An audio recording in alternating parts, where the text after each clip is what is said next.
سلام دوستان عزیز، خوب هستین؟ حال شما خوب است؟ اسم من هستم مصطفی جعفر، محمد مصطفی جعفر. من اینجا که اومدم برای ترینینگ از طرف فنورک یک شرکت هست که ترینینگ میکنن. اونا خیلی چیزا را یاد میدن. ما از شرکت از خود از EFU لایف اومدم برای اینجا تو فنورک برای ترینینگ.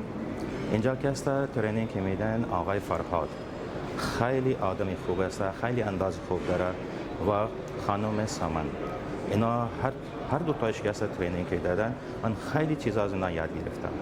خیلی چیزا که بود بیشتر چیزا که بود من نمیدونستم، ولی اینجا که الان اومدم که خیلی چیزا من خود میدانم که الان من چجوری خود خوبتر بتونم.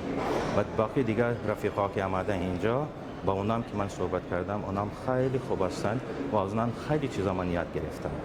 و این الان که من واپس که برم واپس اونجا شرکت برای ترینینگ، خیلی چیزا من استفاده میکنم.